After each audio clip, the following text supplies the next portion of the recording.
Hi guys, how's it going? I hope you had a great Easter weekend. I have some week 4 updates for you, and we'll go over some information within the PowerPoints in the textbook. There's not too much this week. I think it's about 20 some slides, so it's pretty good. Okay, so week 4. Okay, so students still they still need to call the school if they have to bring something in. So this includes modules, green books, things like that. You can ring the doorbell and then they'll let you in to drop them off. But going past that, you need to make an appointment. We do have more information on assessment. So teachers have to be able to assess you by June with a percentage mark. So that'll be based on everything you've basically done in the class. And so I have a mark for you from when like the cancellation happened of classes.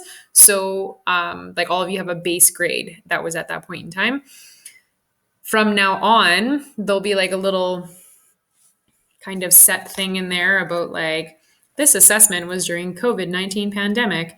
But we'll basically track everything that you've done so that I can assess you in June. Okay. I'm still getting the makeup assignment done, so anticipate it being handed out this week. So I'll try to contact you all individually. So I spent some time this weekend on the Google Classroom, and I kind of made some folders and made some sections and split things up. So if you go into the classwork section, and I'll show you right away, you'll see all of the weekly racks, you'll see all of the PowerPoints, which is the read, and you'll see all the assignments. So let's just quickly go to that so I can show you.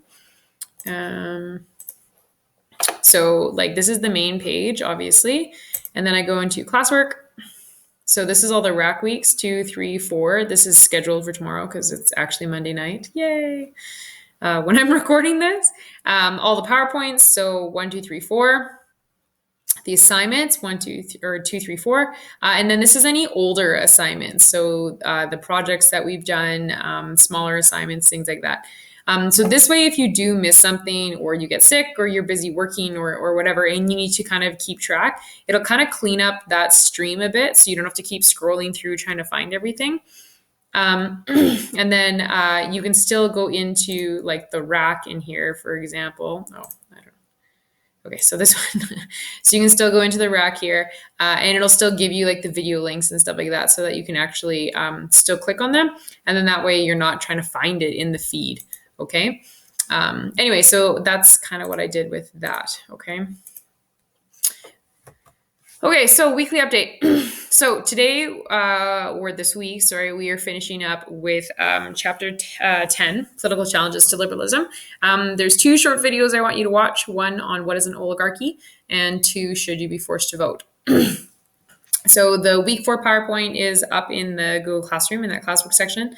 We'll have a webinar on April 15th again at 12 p.m. like normal. What I would like you to do is if you never completed that essay review guide, that is going to be posted for you so you can look at it. I'm not marking it. I gave it to you guys right before the cancellation of classes happened because we were supposed to have that essay. But just in case, so that you kind of have a better idea of what it's like to write a position paper again, as well as the challenges to liberalism assignment, which is 4 different cartoon analysis. Okay. By the end of this week, you should know some of the challenges of citizen participation, different authoritarian political systems, and then techniques used by authoritarian governments. So I will go through the PowerPoint and focus on some key points. So look for that star. So citizen participation is obviously required of a democratic system. If citizens do not participate, if they do not get out and vote, then we don't really have a democracy. And so fewer and fewer people are turning out to vote. Some people just argue that, you know, if we just have an elite qualified group of people, they should just make all the decisions for us. But this basically assumes that people are not able to become well-informed in politics, and they're not rational human beings capable of doing so. So there's a couple things that happen. Lobbying, which is a term that I encouraged you to look at, I think, last week. So it's an attempt to influence the direction of government policy by groups that represent a particular interest or perspective. So basically, it would be like, I would lobby the government to try and do something I want them to. So like maybe I'm looking at animal rights. So like PETA or something like that would go to the government and be like, we'll give you money if you spend more time like on this law or trying to get things passed to protect animal rights, things like that. So they're trying to influence government policy. They have usually like limits on how much money they can actually donate, because there's usually limits placed on any donation to a candidate. Like a really rich person couldn't just donate like $1 billion. And so, but lobby and interest groups basically try to get these things passed. Okay. So ethics and the common good. So does the will of the people necessarily indicate the right course of action? Sometimes the will of the people is not necessarily the best thing to do. Like in COVID, for example, is the will of the people to be quarantined and stuck in their homes? No. Is that the right course of action? Yes. Okay. And so there's lots of different examples where the will of the people isn't necessarily what actually needs to occur. So, for example, same-sex marriage is a basic human right, and within Canada, like same-sex marriage has been legalized for a number of years. The death penalty, for example, in the United States, there's like, especially in the southern states, there's a lot more states that have the death penalty, but is that necessarily the right thing to do to kill someone who has killed someone else? Another example is tax increases. People don't generally like their taxes getting increased. However, sometimes it's necessary. We've talked about, Keynesian economics and moving up and down, and sometimes it's necessary to increase taxes so that in times of despair, the government can spend more money. And then finally, what about youth being tried as an adult? Like, is it is it fair to say that a 16-year-old who murdered someone shouldn't be tried as an adult just because they were 16? Like, most people know what is right and wrong at an earlier age. So how can we kind of define what the right course of action is? So you can see there's all sorts of like kind of gray areas that people and the governments have to look at. So is there situations where a decision made based on practicality or necessity, despite the fact it contradicts the wishes of the people it affects? So the LRT expansion in Edmonton, so many people get up in arms over the LRT expansion, but it's supposed to be a environmentally friendly and effective ways of transportation, which is awesome. And if they could really spread it all over the city, it would be amazing. What if you lived right there? What if the LRT is now running right past your house? Would you still want it? Okay. What about homeless shelters?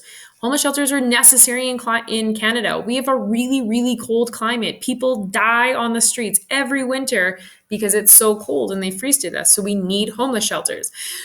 Do you want a homeless shelter in your neighborhood?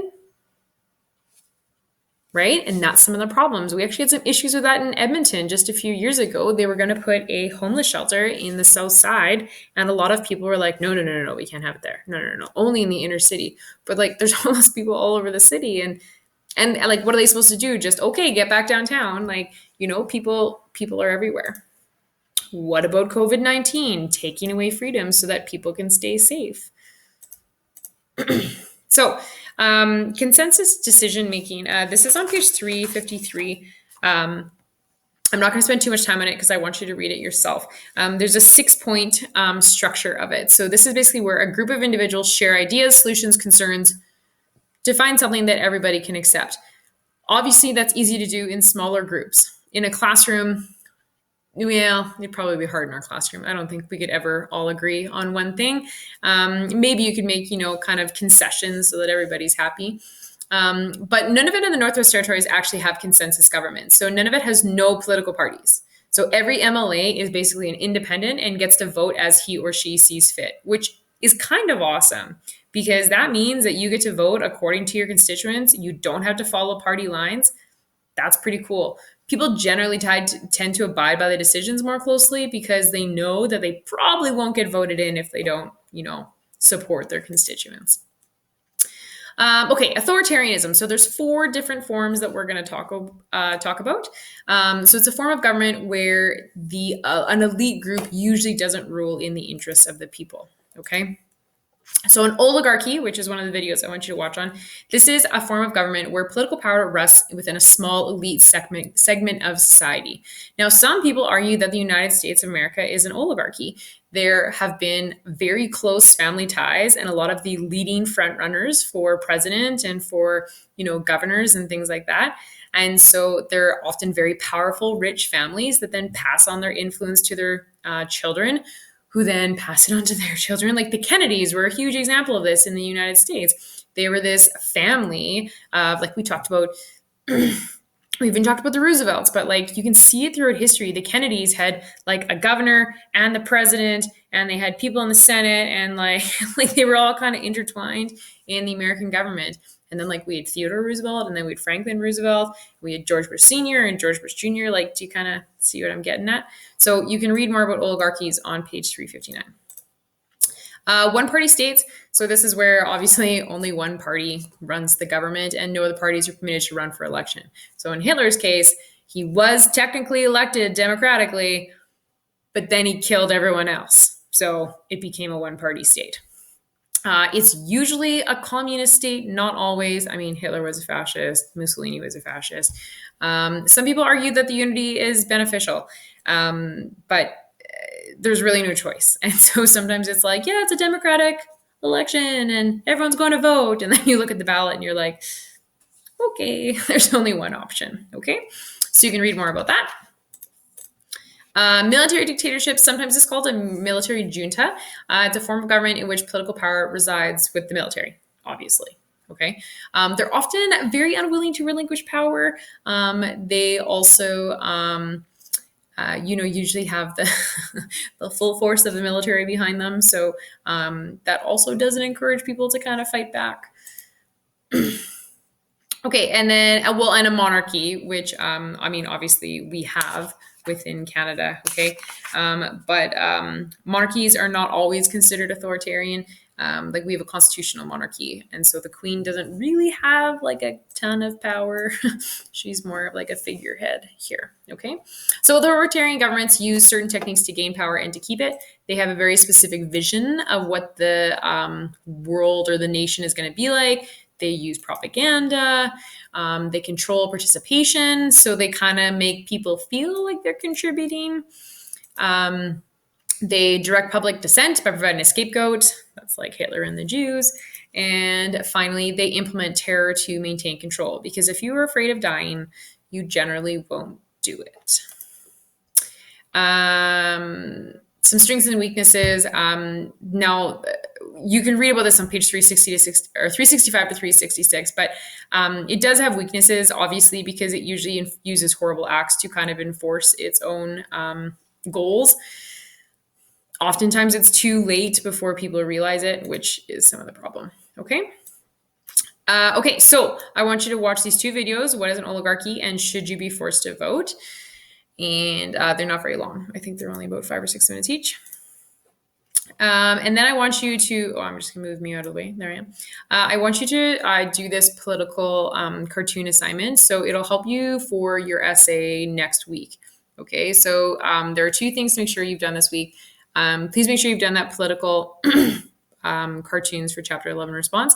And please also make sure you've completed that essay review guide. So I handed it in class, but I'm going to post it as well in the assignments. It's going to be posted as material for you guys to look at. Okay.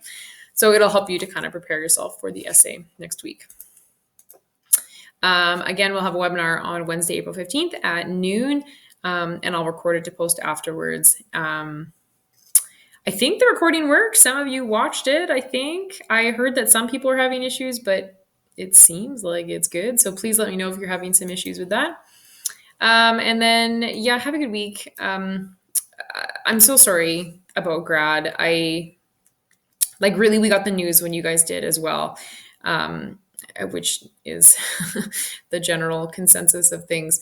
It was decided by all of the high schools in the division, and it's crappy, and I know it is, and I know you guys were so looking forward to it, and I was looking forward to it. I love grad. It's such a great time. So please just know that we're going to do everything we can to make September so special, and we'll go over that, and we'll talk about it, and we'll figure things out. So So again, I'm really sorry, and I know that that's hard, and I know that that feels really disheartening. But um, the most important thing right now is to stay healthy and to keep your families healthy. And like, we don't even know when this is going to end, and so we had to basically make concessions and figure it out. And so that's what we figured out. So I hope you guys have a good week. I will see you all on Wednesday, hopefully. And yeah, message me anytime you need. Okay. Bye.